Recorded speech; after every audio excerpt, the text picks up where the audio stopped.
और उसमें हम 20 साल से जो भी हम रिसर्च कर रहे हैं, ये हम रिसर्च ही कर रहे हैं, अभी तक हम रिसर्च कर रहे हैं। उसी रिसर्च को अब हम उसको प्रैक्टिकल अमली जामा पहनाने के लिए हमने इनका सहारा हमने लिया हुआ है। और जो भी इसी तरह से उत्तराखंड जो कौशिक समिति जो बनी हुई है, मुलायम सिंह जी ने जो बनाई थी, किसी लाग लपेट के उन्होंने नहीं बनाई थी, बखूबी उन्होंने उसमें लिखा भी था ये हम अपने ही हिस्से को अलग कर रहे हैं करके, क्योंकि उसकी आर्थिक विषमताएं बहुत बढ़ गई हैं, उसका विकास नहीं हो पा रहा, और ये पहला राज्य है जो अपने ही उसको टुकड़े को अलग कर रहा है करके। तो वो हमने इस बीच हमने सारी चीज़ें हमने पढ़ी, हमने सारी चीज़ें देखी, हमारी जो आर्थिक विषमताएं जो थी, हमने कहा कि भाई अगर कौशिक समिति एक्सेप्ट कर ली जाती तो ये आज आर्थिक विषमताएं नहीं होती। आज हमारा उसके बाद में आप देखेंगे चकबंदी यहाँ पर नहीं हुई है। दूसरा, इन्होंने यहाँ पर आप देखिए जो मूल निवास भी था वो भी डाइल्यूट कर दिया आपने। सवाल ये है, वो ये नहीं है कि भाई आप हमने नीचे के लोगों को, आपने सबको राइट मिलना चाहिए, बट हमने ये भी अधिकार किसी को नहीं दिया है कि भाई 1950 जो मूल निवास का डोमिसाइल है उसको आप 1985 कर दीजिए। तो ये जो सारी दुश्वारियां जो हुई है, इस दुश्वारियों से हमको जितना भी है, हमारी जो अपना ग्रुप है, बड़ी बेचैनी हमें थी असल में। तो वो उसके लिए अभी हमने तो ये डिटर्मिनेशन किया है, हमने सोचा जहाँ भी हमको हमारे लोग इसको हमको बुलाएंगे उत्तराखंड के विकास के लिए, अगर वो समझते हैं कि भाई ये लोग कुछ इनसे कुछ जानकारियाँ हमें हासिल हो सकती हैं, तो वो हम सब के लिए देने के लिए तैयार हैं।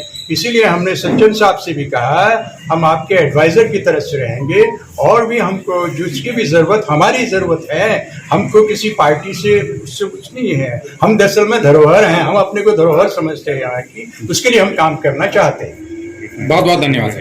के पर्वतीय क्षेत्रों में छोटी छोटी जगहों से कपकोट हो या गंगोली हाट हो, वहाँ से दो आवेदन आ रहे हैं।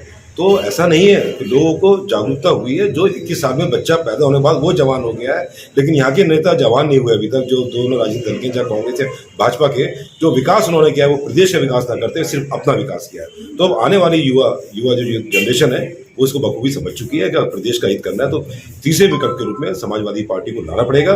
जो उत्तर प्रदेश में इस भारतीय जनता पार्टी का जो मुकाबला अगर कर रही है, तो अकेली समाजवादी पार्टी है जो उस भारतीय जनता पार्टी को रोकने की बात कर रही है, और भारतीय जनता पार्टी को रोक भी रही है। तो उसी तर्ज पर समाजवादी पार्टी उत्तराखंड में काम करेगी और सिर्फ उत्तराखंड के विकास की बात करेगी। और हमारे जो मुद्दे होंगे आने वाले समय में, अभी जो घोषणा पत्र हमारा बनेगा कि किन मुद्दों को हम चुनाव लड़ेंगे, तो उसमें हमारे साथ में और लोग हैं। भाई वरुण इसके बारे में आपसे बात करेंगे, बताएंगे कि किस तरह के हम लोग आगे भूमिका से किस चीज़ों को लेकर हम चुनाव में उतरने वाले हैं। बहुत बहुत धन्यवाद। 20 साल से 42 साल यूकेडी जो ओरिजिनल यूकेडी है, 22 साल की पुरानी पार्टी है, वो आज अपना अस्तित्व खोज रही है। तो इससे शर्मनाक बात नहीं हो सकती। एक तरफ आप दावा करते हैं कि आपने उत्तराखंड दिया, उत्तराखंड में सिर्फ यूकेडी ही नहीं था, बहुत लोग अपनी नौकरियां छोड़ के आए थे, फौज छोड़ के आए थे लोग इसमें पार्टिसिपेट करने के लिए कि हमें एक अलग राज्य चाहिए। तो वो कहना कि सिर्फ यूकेडी की लड़ाई है वो गलत है, सबकी लड़ाई थी वो। हम लोगों ने अपनी मेंटालिटी ऐसे बना ली है कि हमने नेता को देखना है तो देखना है, 10 गाड़ियाँ आएंगी, 60-70 लोग आएंगे, वो नेता को हम एक्सेप्ट करेंगे। और मैं अभी 2-3 दिन पहले फेसबुक में एक वीडियो देख रहा था। यूपी के एक छोटे से गांव में एक स्टेट बैंक का एक गार्ड था, उसने बड़े मतलब छोटे कुछ शब्दों में उसने पूरी राजनीति समझा दी। उसने कहा कि आपको लगता है कि कोई आदमी करोड़ों रुपए खर्च करके अगर वो मंत्री बना है तो क्या वो आपके लिए काम करेगा? सिर्फ उसने इतनी बात कही। मैंने उस आदमी का कांटेक्ट निकाला, उससे बात भी की। तो कहने का मतलब ये है कि ये विचारधारा हमें भी बदलनी होगी एज आम आदमी कि भैया नेता है, देखो वो सैलरीड आदमी है, उसकी जवाबदारी भी है, कोई ज़रूरी नहीं है आप भी उसको एक्सेप्ट कीजिए। कॉमन आदमी की तरह अगर वो घूम रहा है, वो एक्सेप्ट करता है, वो सोच अगर समाज में सबकी बदलती है तो वो बदली जाएगी, कोई दिक्कत नहीं है। अब ये शुरू से चला आ रहा है चलन। ऐसे व्यक्ति को यही राष्ट्रीय राजनीति जो पार्टी के नेता है वो आगे बढ़ने ही नहीं देते, धन बल के दम पर।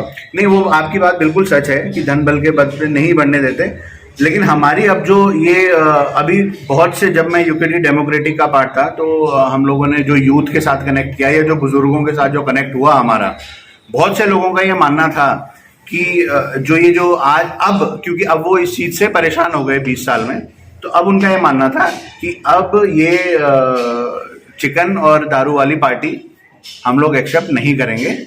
एक और हम संदेश लोग गया है। हाँ, ये संदेश गया है और ये उनकी तरफ से आया है। ऐसा नहीं है कि ये हमने उनके दिमाग में डाला है, ये उनकी तरफ से आया, तो हमें भी खुशी हुई कि चलो अच्छी बात है, क्योंकि हम लोग भी ऐसी फैमिलीज से आते हैं कि हम लोग चुनाव के लिए भैया इतने पैसे तो नहीं खर्च कर सकते। हाँ ठीक है, उतना हम जरूर एक पार्टिसिपेट कर सकते हैं कि हाँ ठीक है, लोगों तक एटलीस्ट मैसेज तो जाए कि हमारा उद्देश्य क्या है और इससे हम लोगों को क्या म्यूचुअली बेनिफिट हो सकता है, उतना हम लोग केपेबल हैं। लेकिन अगर लोग सोचें कि भांडे बर्तन भी मिलेंगे, राशन भी आएगा, शराब की बोतलें भी जाएंगी, तो उसके हक में हम लोग नहीं हैं। ये और वो सब हम करेंगे राजनीति भी। में चुनाव से 2 महीने पहले चलता आ रहा है, बिल्कुल। चल रहा है, आगे भी स्टार्ट हो चलता गया, ही रहेगा। स्टार्ट हो चुका है। आप पेपर में मैं पढ़ ही रहा था, स्टार्ट हो गया। कोई मंत्री हैं जो बर्तन वर्तन बांध रहे हाँ, जी, हाँ, जी, हैं, हाँ। वो चल रहा है। बट इस चीज को हमें बदलना होगा। देखो गांव में सर, एक मिनट,